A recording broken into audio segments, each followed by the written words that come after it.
BCCI, it's a shadowy international bank linked to terrorists, drug runners, and dictators.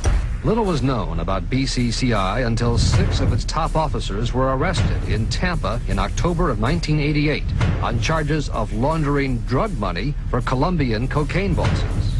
The BCCI men were convicted, and the bank itself pleaded guilty. But for some reason, the bank was allowed to continue to operate all over the world. There are indications that some of the reluctance to prosecute this bank stem from the favors it did. For? The favors it did for intelligence services everywhere. Too many secrets of too many countries, too many prominent people, too many hands-on, and that makes it desirable that this entire affair be forgotten. It began to become clear that the global traffic of drugs were funding violent dictators, rigging elections, supporting the arms trade, and enforcing the assassination of anyone who got in the way. Casolaro was found dead for his efforts in exposing this network. His death, of course, ruled a suicide. He was meeting a source in West Virginia. He was about to discover all.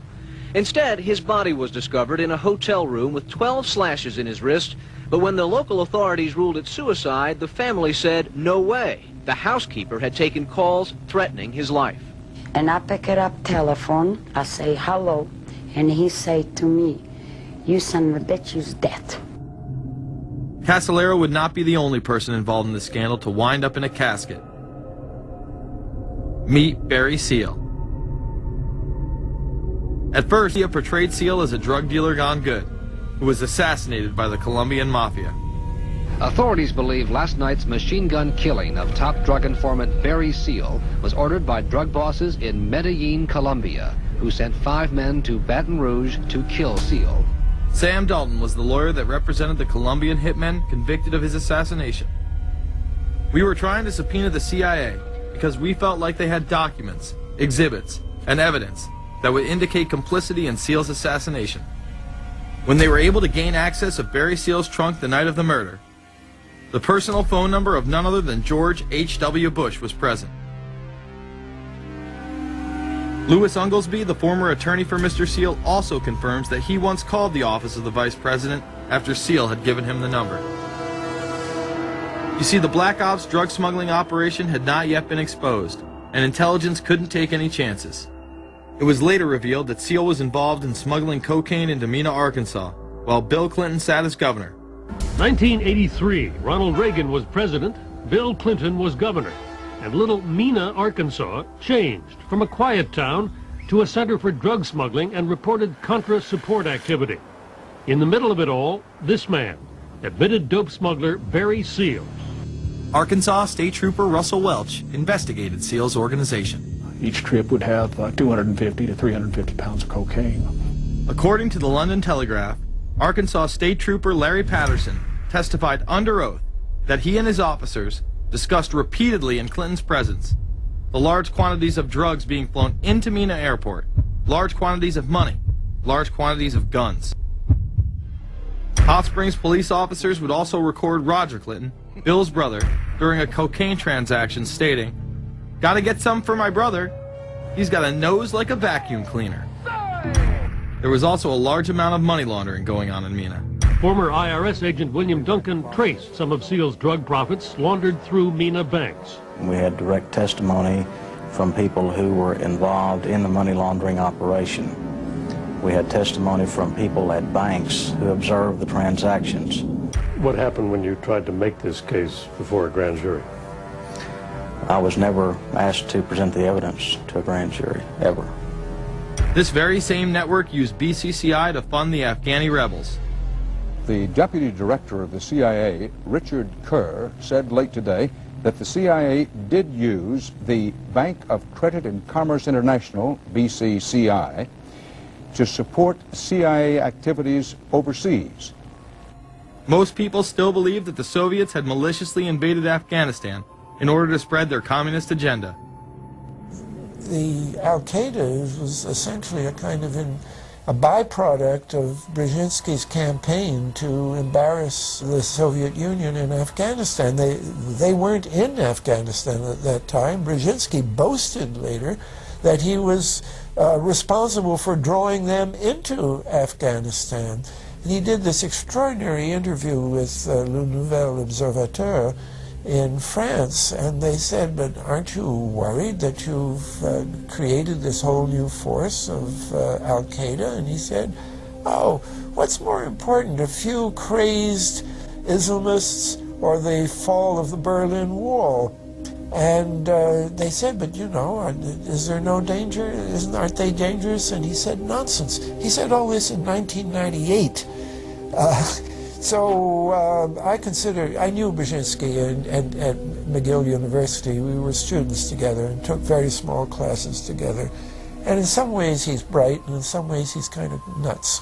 And he had the kind of nuttiness that made him attractive to the Rockefellers. Bin Laden and his network were actually funded by BCCI through U.S. covert operations. Well, the reason I bring it up, if you've ever heard any of our call-in shows, you know that we have people that think about the conspiracy theories of people like you. You would be a poster child for these people because you have served on the board of the Council on Foreign Relations. You helped start the Trilateral Commission, and you've been to the Bilderberger Group. Are people too close in this world, people in business, too close to the governments? Well, you know, there is such a thing as insidious influence. And the question is, how does it operate? Does it involve bribery? And does it involve some sort of psychological domination of individuals? I don't believe in this notion of some sort of secret societies controlling people. But of course, in any political system, there are sort of over-the-table and under-the-table arrangements. Arrangements that involved ruthless, illegal, and immoral activities in order to dominate humanity. Despite all of the evidence that has just been presented, this network would fall down the memory hole, even though 14 convictions were made in the Iran-Contra scandal. The continued cover-up would be made possible by George H.W. Bush. These documents that came forward in the North trial clearly reveal the involvement of the Vice President to a greater degree, I think, than he has acknowledged heretofore. This, of course, did not stop him from pardoning those involved during the twilight of his presidency. Some new reverberations today to President Bush's Christmas Eve surprise, the pardoning of former Defense Secretary Caspar Weinberger and several others in connection with the Iran-Contra allegations. Well, now the special prosecutor says it's the president who needs to explain some things. The real issue is why the notes weren't produced 5 years ago when the congressional investigation and the independent counsel's investigation had requested them. Because high-level political officials scrambled to limit the investigation and establish plausible deniability for the upper echelons of the network, including Bush himself. So who is this guy, and how did he come to power? To understand that, we must first take a look at his father, Prescott. Prescott was born into privilege and became extremely influential in business, intelligence, and politics. He helped establish the CIA out of the Army's Office of Strategic Services with the Dulles brothers, and served as a senator in the state of Connecticut.